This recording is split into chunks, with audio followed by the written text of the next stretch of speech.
નમસ્કાર વિદ્યાર્થી મિત્રો, તો ફરીથી આપણે આ વિડીયોમાં આવી ગયા છીએ કે આપણે પાઠ આપણે ચડાવ્યો છે અનફર્ગેટેબલ વર્લ્ડ ડિઝની. એને સમજવા માટે અહીંયા નાના નાના પોઈન્ટ આપ્યા છે. પોઈન્ટથી આપણે આ પાઠને સમરીમાં અહીંયા થોડા ઘણા એને ફકરા આપ્યા છે, પોઈન્ટ આપ્યા છે. તો હવે આ સમજી લેશો તો તમને આખા પાઠ વાંચવાની જરૂર પડશે નહીં, પણ છતાં પણ તમારે ટ્રુ ફોલ્સ અને નિયરેસ્ટ મીનિંગ માટે આખો પાઠ વાંચવો તો જરૂરી હોય છે. પણ ઉપર રીતે સમજવા માટે આ તમને ખૂબ જ આખા પાઠની સમરી લઈને આવી ગયો છું. તો આપણે આમાં સમરીને સમજાવીશું. A brief outline of the lesson unforgettable world Disney. કે આખો પાઠ છે પાઠનું બ્રીફ કર્યું છે કે મહત્વના જે મુદ્દા છે આપણે એને સમજી લઈશું. કે unforgettable world Disney is written by his loving brother Roy Disney. પરીક્ષામાં પૂછાય કે ગમે ત્યાં પૂછાય કે અનફર્ગેટેબલ વર્લ્ડ ડિઝની છે કોના દ્વારા લખાયેલું છે, તો આપણે ખબર હોય છે કે રોય ડિઝની છે. ટ્રુ ફોલ્સ માં થોડે આવી શકે એને રોય ડિઝની જગ્યાએ રોય એડવર્ડ લખી. આપણે ટ્રુ ફોલ્સ માં પૂછાય કે unforgettable world Disney is written by Roy Edward. Roy Edward તો રોય ડિઝની નો દીકરો હતો અને આપણે ખબર પડે કે પાઠ કોણે લખ્યું છે? રોય ડિઝની લખ્યું. ઇન ધીસ લેસન આ પાઠમાં Roy express his emotional bonding with his brother world. કે આ પાઠમાં જેનો ભાઈ છે એનું નામ છે રોય ડિઝની છે. એના પાઠમાં શું હોય કે એના ભાઈ સાથે એને કેવી રીતે લાગણીથી એ જોડાયેલા એ આખા પાઠમાં એને વર્ણન કર્યું છે. And there journey from failure to success. અને પાછું બીજું આ પાઠમાં શું દર્શાવવામાં આવ્યું છે કે નિષ્ફળતા મળી અને નિષ્ફળતાથી સફળતા સુધીની એમની જે સફર હતી એ સફર કેવી હતી એનું એમને વર્ણન કર્યું છે. પહેલું હતું from Alice in cartoon. Alice in Cartoonland બનાવ્યું હતું ટુવર્ડ્સ મિકી માઉસ. શરૂઆત ક્યાંથી કરી હતી? એલિસ ઇન કાર્ટૂનલેન્ડ થી કરી હતી. એ ચાલ્યું નહીં, પછી ઓસવાલ્ડ ધ રેબિટ બનાવ્યું. એ થોડું ઘણું સારું હતું, પણ એ પછી શું કર્યું? કોપીરાઇટ ને ન્યુયોર્કના ડિસ્ટ્રીબ્યુટર છેલ્લે હતું મિકી માઉસ બનાવી. મિકી માઉસે એને જળહળતી સફળતા આપી એની વાત કરી. Roy also mentioned how he still felt Walt's influence over the student. રોયે પાઠમાં એ પણ વર્ણન કર્યું છે કે મારા જે ભાઈ છે, ભાઈ અત્યારે હયાત નથી, ગુજરી ગયા છે, પણ જ્યારે પણ હું સ્ટુડિયોમાં જાઉં છું જ્યાં મારો ભાઈ કામ કરતો હતો તેની અસર મેન્સ શું કે એની still felt Walt's influence over the studio. હજી અમે એમની અસરને મહેસૂસ કરીએ છીએ કે મારો ભાઈ અહીંયા હયાત જ છે, એ ગુજરી ગયા નથી. Walt was very enthusiastic, imaginative and industrious throughout his career. કે વોલ્ટ છે, વોલ્ટ ડિઝની છે, એમનું હવે આપણે ચરિત્ર ચિત્રણ કર્યું છે કે કેવા પ્રકારના વ્યક્તિ હતા. તો કેવા હતા? એન્થુસિયાસ્ટિક.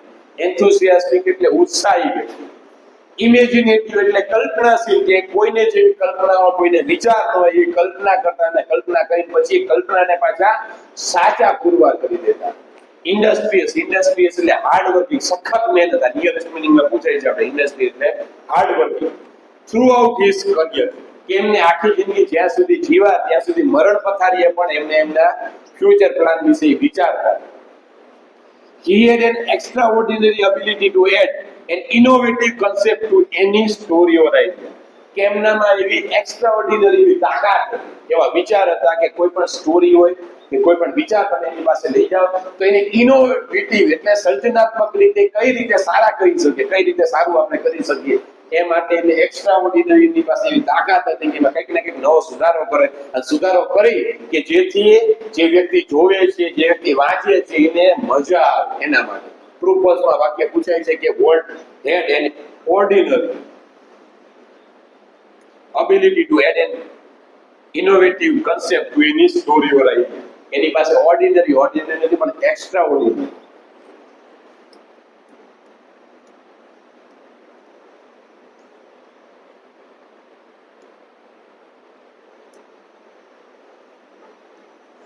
પછી જે આપણે મિકી માઉસ છે, મિકી માઉસ આવું દેખાતું આપણે બધાને ખબર હશે એની વાત. અર્લી ઇન હિઝ ચાઇલ્ડહુડ, હવે નાનપણની વાત કરે છે વોલ્ટની. Volt develop interest in drawing, કે નાનપણથી તે એને ડ્રોઈંગ કરવાનો, ચિત્ર દોરવાનો વોલ્ટને ખૂબ જ શોખ હતો, ખૂબ મજા આવતી. He first earned a nickel, a 5 cent coin from a sketch of neighbors' house. નાનપણથી એમને ચિત્ર દોરવાનો બહુ જ શોખ હતો. હવે પહેલી કમાણી એમને ક્યાંથી કરી હતી પરીક્ષામાં પ્રશ્ન પૂછાય તો જે પાડોશી છે, પાડોશીનો ઘોડો ચિત્ર દોર્યું હતું એનેથી એક નિકલ મેળવ્યું. નિકલ એટલે 5 સેન્ટ. આપણે જે રીતે રૂપિયો અને પૈસા આવે છે એ રીતે વાત કરે છે 5 સેન્ટ નિકલ કદાચ આપણે નિયરેસ્ટ બેંકમાં પૂછે કે નિકલ એટલે શું થાય કે 5 સેન્ટ કોઈ 5 સેન્ટનો એક સિક્કો એમને પહેલા પૈસા ક્યાંથી કમાણા હતા કે પાડોશી હતા પાડોશીનો ઘોડો હતો ઘોડા લઈને ચિત્ર સ્કેચ દોર્યું એમાંથી પૈસા મેળવ્યા He had a great fascination towards the trains. નાનપણથી તેમને ગાડી રેલગાડી આવે ટ્રેન એટલે રેલગાડી ખૂબ જ એમ શોખ ફેસિનેટ એટલે એકદમ પોતે શોખ બહુ જ ગમતી as a result તેના પરિણામે an old fashioned train was one of the first attraction at Disneyland.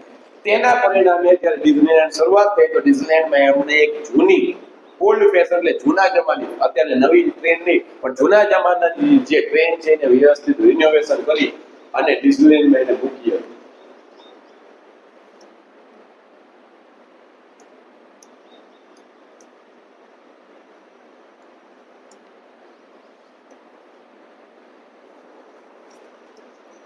Walt studied cartooning in Chicago. હવે એનો જે કેવી સફર રહી નિષ્ફળતાથી સફળતાની એની વાત કરવામાં આવે છે કે કાર્ટૂનિંગ ક્યાં ભણ્યા તો એને શિકાગો શહેરમાંથી કાર્ટૂનિંગ ભણ્યા. પરીક્ષામાં આપને ટ્રુ ફોલ્સ માં પૂછી જાય છે કેટલી વખત ફકરાના જવાબમાં થયો કે ક્યાં કાર્ટૂનિંગ ને ક્યાં હતા શિકાગો શહેર. They started a little animated company in Kansas City. અને કેન્સસ સિટી છે એમાં નાની એવી એનિમેશન માટેની કંપનીની શરૂઆત કરી. પરંતુ જો લેંગ્વેજ ફંક્શન આવે showing contrast the company was flop પણ કંપની ફ્લોપ થઈ ગઈ હતી ચાલી નહીં. at the age of 21 21 વર્ષની ઉંમરે he tried his luck in Hollywood. 21 વર્ષની ઉંમરે એને એમ થયું કે લાવો તો એક્ટર બની જાઉં હોલિવૂડમાં. જે રીતે અંગ્રેજી પિક્ચર બને એને હોલિવૂડ કહેવાય, હિન્દી હોય તેને બોલિવૂડ કહેવાય. એની દાખલા તરીકે ટોલીવુડ શું કહેવાય છે, તમિલ ને એ બધી સાઉથ ને ટોલીવુડ કહેવાય છે. શું કહે છે 21 વર્ષની ઉંમરે એમણે નક્કી કર્યું કે ભાઈ હું એક્ટર તરીકે કદાચ મારું નસીબ અજમાવી દઉં, એને અજમાવી જોયું. આફ્ટર તે તેના પછી he started his first cartoon series called Alice in Cartoonland. એના પછી આટલું બધું કર્યા પછી એમણે એની પહેલી એવી કાર્ટૂનની સિરીઝ એટલે સિરિયલ ચાલુ કરી, એનું નામ હતું એલિસ ઇન કાર્ટૂનલેન્ડ. બટ ફરીથી you language function the series didn't become much popular. પણ જે સિરીઝ હતી એ સખ્ય એવી લોકપ્રિય બની નહીં. Then Walt started a new series called Oswald the Rabbit. પછી બીજી સિરીઝ ચાલુ કરી, સિરિયલ ચાલુ કર્યું, નામ હતું ઓસ્વાલ્ડ ધ રેબિટ. પહેલું આવે એલિસ ઇન કાર્ટૂનલેન્ડ, બીજી આવે ઓસ્વાલ્ડ ધ રેબિટ આવે. It became popular than the first series. કે પહેલી સિરીઝ હતી એની કરતા એ વધારે લોકપ્રિય બની. પણ the New York distributed copyrighted the series. પણ જે ન્યુયોર્કના ડિસ્ટ્રીબ્યુટર જે ભાગીદાર હતા, જેને વેચતા હતા, બધી જગ્યાએ આખા દુનિયામાં પહોંચાડતા હતા, એને કોપીરાઇટ કરી દીધા અને એવું કહી દીધું કે આ સિરીઝ કોની છે, આ તો મારી છે, તારી છે નહીં.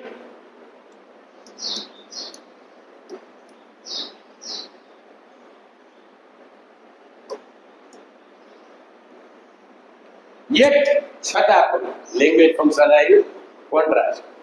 Walt never loses patience and courage. છતાં પણ જો વોલ્ટ છે પોતે એની જે ધીરજ અને હિંમતને એને કોઈ દિવસ ગુમાવી નહીં. ટ્રુ ફર્સ્ટમાં પૂછાઈ શકે છે કે volt lost his patience and courage. કે વોલ્ટ છે એને એની ધીરજ અને હિંમતને ગુમાવી દીધી કારણ કે બીજાએ કોપીરાઇટ કરી કે આ મારી સિરીઝ છે, પણ આમાં પાર્ટમાં આવ્યું છે કે ભાઈને કોઈ હિંમત હાર્યા નહીં. Once he told his brother, એક વખત એના ભાઈને કીધું Roy, that they were going to start a new series. કે આ વખતે આપણે એક નવી સિરીઝ ચાલુ કરવાના છીએ. It was about the mouse. Series એના વિશે છે, ઉંદરડા ઉપર છે. Walt's Mickey Mouse became the world famous. પણ ધીમે ધીમે કરીને એમને જે મહેનત કરી તો આખા દુનિયામાં મિકી માઉસ છે એ પોપ્યુલર બની ગઈ, ફેમસ બની ગઈ. He developed the character of Mickey Mouse in 1928. 1928 માં જે મિકી માઉસ છે એના કેરેક્ટરનો ડેવલપમેન્ટ એનો વિકાસ કોણે કર્યો? વોલ્ટ ડિઝનીએ કર્યો. Which was highly popular creation. કે જે એ સમયે ખૂબ જ એવું લોકપ્રિય સર્જન બન્યું. કોનું? વોલ્ટ. કે વોલ્ટે ઘણી બધી કાર્ટૂન બનાવ્યા પણ જે મિકી માઉસ છે 1928 માં ડેવલપમેન્ટ કર્યું કાર્ટૂન. પછી ધીમે કરી પછી એનું સર્જન કર્યું એકદમ. મોરેવર તદુપરાંત he provided voice for the character Mickey Mouse in early years. એટલે શરૂઆતના જે વર્ષો હતા એમાં મિકી માઉસ નું જે પાત્ર આવતું હતું, મિકી માઉસ પોતે જે હતું એનો અવાજ કોને આપ્યો હતો?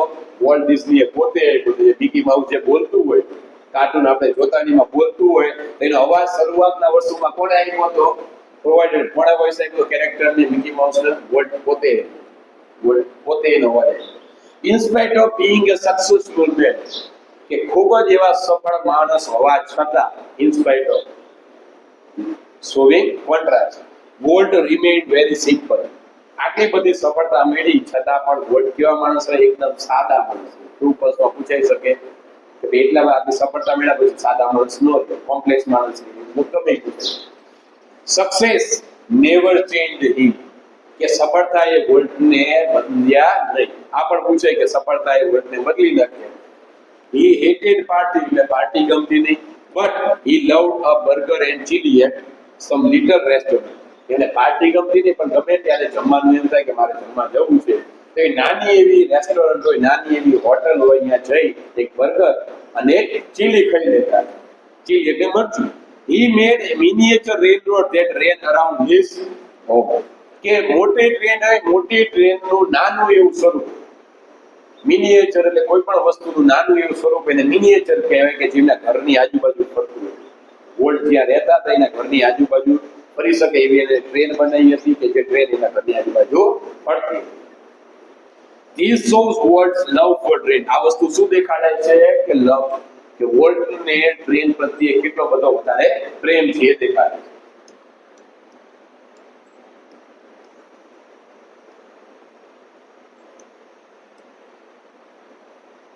Disneyland was opened in July 1955. કે ડિઝનીલેન્ડ છે જુલાઈ 1955 માં એની શરૂઆત થઈ.